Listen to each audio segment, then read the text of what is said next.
Hey guys, welcome back to the Boneyard, your horror movie hangout. Today we're breaking down one of the few movies that still really gets under my skin. That's 2010's Insidious.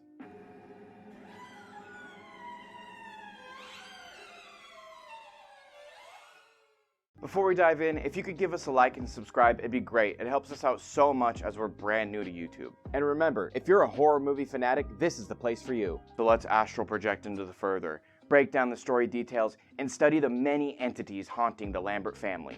I think one of the scariest things about this movie is the music, bringing dread immediately as we see young Dalton sleeping as a shadow lurks around him, like a predator circling its prey. What looks like the spirit of a ghastly old woman suddenly appears at a screen door. Ugh, I really hate that one. Right off the bat, we know for certain there is without a doubt some kind of dark paranormal entity hanging around. We pick up with Renai waking up a few days after a move into a new house. She immediately starts unpacking a box of books and placing them on a shelf. No coffee or anything. What a psycho. Dalton comes down, telling her he doesn't like his room, and the two flip through a family photo album. He asks to see pictures of his dad when he was younger, but Renai reminds him that dad doesn't really like having his photo taken. During the hectic morning routine, Renai notices the books she just unpacked are now on the floor. Alright, let's pack it up. Time to move. This house is haunted. Later that night, while exploring the new house, Dalton makes his way up the stairs to the pitch black attic. When climbing the ladder to turn on the light, it breaks and he takes a nasty fall. He seems okay, but stares into a deep dark shadow as we hear some insect-like clicking and snapping. This kind of reminds me of a show way back when called Dead Files, where a psychic medium Amy described insect-like demonic entities. We see his parents rushing to find him as they hear him let out a blood-curdling scream, but other than a bruised forehead, he seems fine and doesn't bring up any bug demons. However, the next morning when Josh tries to wake Dalton up, he is completely unresponsive. Josh and Renai panic, immediately rushing him to the hospital. The doctor informs them technically Dalton is in a coma, but that there is no brain damage and all the scans and tests came back completely normal. 3 months later.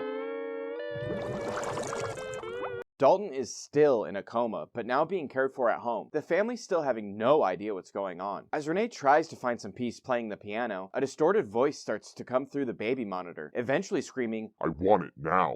Okay, just take the baby, damn. Renai rushes up the stairs as the baby starts crying, but upon investigating, she finds nothing. That night, the Lamberts' other, less interesting son, Tucker, informs his mom that he's afraid of Dalton, and that Dalton has been walking around at night. Later, as Renai and Josh are getting into bed, someone bangs loudly on their front door. Josh investigates, but there's no one there, and he arms the alarm. Just then, the baby starts crying again, and Renai goes to check it out. As she enters the room, she sees a man inside and screams for Josh. But of course, when he gets there, nothing. He tries to calm her down, but the alarm starts blaring and the front door is wide open. He leaves the door open, arms himself with a poker, and begins clearing the house, only for the alarm to go off again. It's just a prank, bro. The next day, while she's attending to Dalton, Renai finds a fresh, bloody handprint on the sheets right under Dalton's ankle, and the print looks like it came from something with claws. Claws? Or did the ghost just have their nails did? With Josh staying late at work every night to avoid confronting the problems at home, Renai makes her concerns about the house being haunted clear. But when Josh tries to make her feel childish for believing in ghosts, she confronts him with the bloody sheet.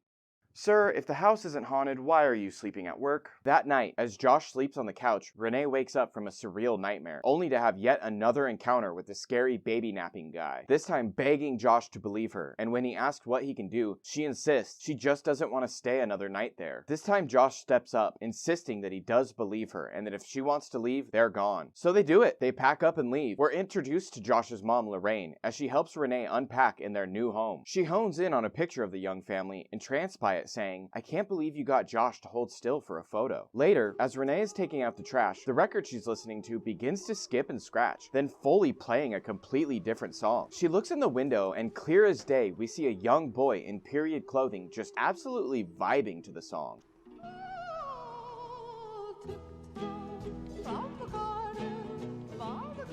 She sprints inside to investigate, but the boy is gone and the record scratches to a halt. But seconds later, the boy goes running right behind her, stopping at the end of the hallway, making eye contact with Renai, laughing as he disappears around the corner. She follows the boy, finding a rocking horse moving back and forth, and just as she reaches out to stop it, the door she just closed bangs open loudly.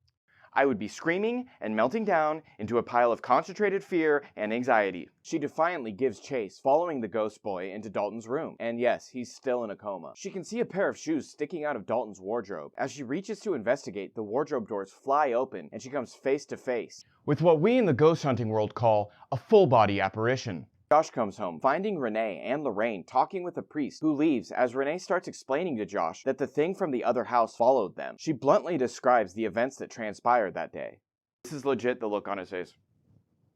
He refutes her claims in what I can only assume to be a frail attempt to maintain a fragile calm in the home, but Lorraine chimes in, telling her son that she's there not only because of what's been happening to his wife, but that she also had a dream the night before. In the dream, she was in their house and went to check on the still comatose Dalton. When she entered the room, something else was in there with him. We see the foul creature only in shadow, and it appears to have hooves. She asked it who it was, and it said, it's a visitor. She asked what it wanted, and it said, Dalton. She's about to describe the creature's voice when it appears right behind Josh, snarling, Oh my god, it's Darth Maul, we're so screwed! This time, Josh will be unable to deny the truth, as they hear a loud crash from Dalton's room. The three rush to check in on Dalton, but the door is wedged shut. Josh breaks the door in, and the room is absolutely thrashed, with Dalton on the floor amongst the chaos. Lorraine says she knows who to call, and we meet Specs and Tucker, two associates of the psychic medium Lorraine contacted, sent to weed out the nut jobs, as they put it. They start breaking out some cool technological gear and inspecting the house for any anomalies or rational explanations that could dispel the family's fears of being haunted. As Tucker investigates the bedrooms, his triflow meter begins to hum and crackle. He starts to view the area through some different slides that shows ranges of UV light and is suddenly confronted by two smiling ghost sisters, their skin looking almost like porcelain. Tucker backs into the family room looking absolutely shook and tells Specs, we can call Elise. Elise arrives and is a ray of sunshine to the weary Lamberts, and during a surprising exchange tells Josh he's grown since the last time she saw him. And after just a few moments, she tells Specs and Tucker she doesn't think bad wiring is to blame. She instructs Specs to grab his drawing notebook and enters Dalton's room, keeping the light off. As she's giving the comatose Dalton some encouragement, she hears the distinct insect-like sounds of the demon and looks up, mortified by its appearance. She sternly gazes up at it, her being the only one able to see it, and starts whispering its description to Specs, who is feverishly drawing the creature. He begs her to slow down, but she's both disgusted and entranced, looking genuinely shocked as she describes the entity's black eyes, spidery long fingers, and hooves for feet. Sounds like a nasty one. Renai becomes impatient and afraid during the tense moment and grabs the notebook and does not like what she sees, immediately turning the lights on. After this incident, Elise sits the Lamberts down and informs them she doesn't believe Dalton's fall had anything to do with the coma. Elise tells them that Dalton is a very accomplished astral projector, that his spirit has the ability to leave his body and travel to other realms, and that he's probably been doing it in his sleep for years. She fears Dalton may have traveled too far, becoming lost in a dark realm that surrounds us called the Further, being infested with the spirits of the dead and other darker entities. And that since Dalton's spirit is trapped outside his body, the malevolent entities of the Further are trying to take his body, either to live on, feed off his energy, or demons who only want to cause pain. As Elise is beginning to describe to Renai what they might be able to do to bring Dalton back, Josh interjects. Finally having enough, he demands Elise, Specs, and Tucker leave. Even though he's seen some of the insane things that have happened, he just can't believe it. But there is a reason he is so against the idea of anything paranormal happening, which we'll soon discover. That night, as he watches over Dalton, Josh realizes some of his son's art portrays the demon, a red door, and a couple drawings seeming to really spell it out, that he had been astral projecting at least in the time before he went into a coma. Josh breaks down into tears, finally seeming to accept that something paranormal is happening, and tells Renai that they can move forward with Elise's plan. The group sets up a kind of technological seance, with Elise going into the Further, Specs recording and repeating her very low volume speech, and Tucker monitoring for any electrical or temperature changes in the atmosphere. As Elise goes under, she seems to make contact with Dalton quickly. A bulb flashes, indicating a sudden atmospheric change, and Elise starts to ask Dalton why he's no longer responding. She urges the boy to follow her voice, but he's unable to, as it seems the other spirits have heard her call. Several bulbs flash, as there is a dramatic shift in energy. Dalton tells Elise the man with fire on his face will hurt him if he's found. Elise tries a last-ditch attempt to urge Dalton to follow her voice, as Dalton finally tells her, they heard you, they're coming. Specs looks stunned as they seem to lose the connection with Dalton. Now something worse is on the line, telling Elise, I know who you are, and threatening her very colorfully as she convulses. As Elise lets out a primordial scream, Dalton appears possessed in between his parents, placing his hand on the table and sending the entire group flying from their chairs.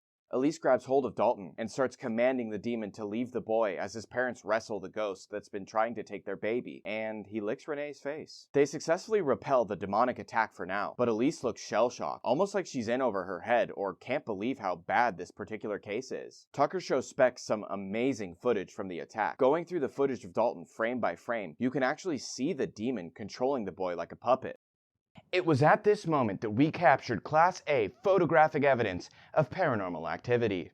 We get another really good look at the creature here, and the furry hooved legs really freak me out. As the Lamberts recover, Elise gets the door and welcomes Josh's mom Lorraine into the fray. Lorraine tells the Lambert couple why she knows Elise, why she knew to call her in the first place. She says she had to call Elise years ago to help Josh. Elise reveals that the astral projection ability was inherited from Josh. His mom goes on and tells Josh when he was 8, he always had severe nightmares and was terrified of an old woman that would come visit him at night. Elise gives her an approving nod, and she pulls out a small box and hands it to the Lamberts, looking absolutely terrified as they open it up to find Josh's childhood photographs. As they start flipping through the photographs, we can see the old woman's devious specter haunting Josh from afar, getting closer and closer as time moves on. Seeing in the final photo, the woman's hand now very clear and just inches from Josh. Lorraine tells them finally she was so afraid she sought out help and found Elise. Renai asks Josh about this, but he doesn't have a clue. Elise informs them that suppressing Josh's memory and his ability to astral project was the only way to stop her from getting to him, and that in the back of his mind, Josh is probably still afraid of having his picture taken. Yeah, he is.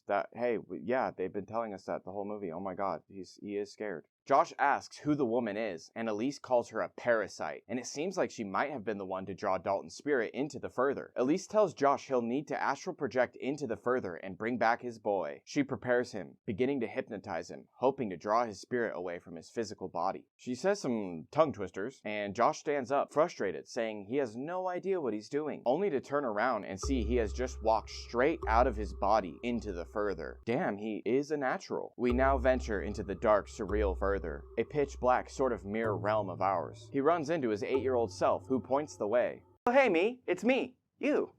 He enters the Further version of their house, swinging the door wide open. A ghostly bride walks right by him, and even though I've probably seen this movie like 8 times, this random jump scare really got me this time. We see the house is absolutely infested with ghosts. As he searches for Dalton, he hears someone whistling and finds what looks like a family of wax figures in 50s clothing in the living room. He gets uncomfortably close with the mom wax figure, and we realize it's definitely a person moving and swaying as she blinks. Josh then experiences what appears to be an echo of the family's violent death at the hands of one of the daughters, seen earlier by Tucker. In the Further's version of the attic, he finds a red door, which we've seen previously in dream sequences and Dalton's drawings. He approaches the door, which seems to be guarded by the thug-like spirit that has been haunting the Lamberts' infant. Josh, using his powerful life force, casts the spirit away and continues through the door, which leads directly into the demon's realm. He finds Dalton crying, and the two are reunited at last. He begins to free his son from the shackles, but Dalton looks up to a red-lit window as we hear the creepy Tiptoe song from earlier. I love this scene, it's so bizarre. The red-faced Darth Maul demon is sharpening his claws with care, surrounded by marionettes, masks, and other Baroque period items and ornamentation, giving this creature a vivid, acute stylization that makes it seem like he's been around for at least hundreds of years. He's alerted to the jailbreak and immediately appears next to Josh, attacking him viciously. Darth Maul uses force pull to trip Dalton, and this distraction gives Josh a chance to retreat. He grabs his son and runs away as the demon's cat eyes stare on. Josh and Dalton escape into the forever night of the Further and start making their way back to their bodies. Back in the real world, all the lights go out, the house falls silent, and the entities begin to cross over into the Lambert home. Oh my god, there's so many ghosts, look out! Josh and Dalton make it back to the house, but decide to split up as Dalton has another run-in with the demon, and Josh decides to have a staring contest with the old woman that's been haunting him for nearly his entire life. Thinking he's confronting the ghost and facing his fears, he's actually played right into her plans. Josh wakes up, inhaling deeply, as does Dalton, sending all the ravenous ghosts away. Dalton's reunited with his family, and he's hungry. As Josh and Elise clean up and talk about what happened, she looks at him with a steely gaze as he hands her the photos. Her smile drops into cold realization, but she tells him it's nothing when he seems to notice. She reaches down, pulling a camera out, and quickly snaps a photo of him. Her suspicions turned into ice-cold fear as she gazes upon the viewfinder at the picture she's taken. And Josh is immediately angry, demanding to know why she'd take a picture of him. He rips the camera out of her hand and attacks her, holding her down and choking her to death. Renai enters the living room. She freaks out and looks everywhere for Josh, unable to find him, but she does find the camera on the floor. She picks it up, and we don't see a picture of Josh, but instead, it's a picture of the old woman grinning in her black gown. Just as she makes this discovery, Josh places his hand on her shoulder, and that is all for Insidious. Once again, thank you so much for joining us in the Boneyard, your horror movie hangout. Please hit like and subscribe if you enjoyed the video, and remember, if you're a horror movie fanatic, this is the place for you. See you next time.